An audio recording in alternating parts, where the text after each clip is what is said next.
সালাতে দোয়া কবুল হয়। সালাতে দোয়া কবুলের তিন জায়গা। একটা হচ্ছে তাকবীরে তাহরিমার পরে আমরা সানা পড়ি না, আমরা তো একটা পড়ি। আল্লাহর হাবিব সুন্নাহ এবং নফল নামাজে আরো পড়তেন সানা, ওই দোয়া কবুল হয়। দুই নম্বর জায়গা সালাতে সেজদায় পড়ে দোয়া করলে কবুল হয়। আকরাবু মা ইয়াকুনুল আবদু মির রাব্বিহি ওয়া হুয়া সাজিদ ফাকসিরু ফীহি দুআ। বান্দা যখন সেজদায় লুটিয়ে পড়ে, বান্দা আল্লাহর সবচেয়ে কাছে চলে যায়। তা কিন্তু বিশ্বনবী বলে, সেজদাটা তোমার রবের কুদরতি পায়ের উপরে পড়েছে। সেজদায় পড়ে দোয়া করেন। সালাম ফিরানোর আগে বিশ্বনবী দোয়া করতেন, লা ইউসাল্লিমান্না আহাদুকুম হাত্তা ইয়াতাআওয়াযা মিন আরবা'a।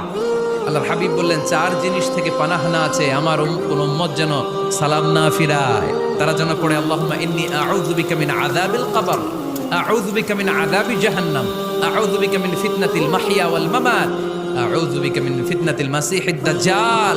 আল্লাহ কবরের আযাব থেকে বাঁচাও, আল্লাহ জাহান্নামের আগুন থেকে বাঁচাও, আল্লাহ জীবন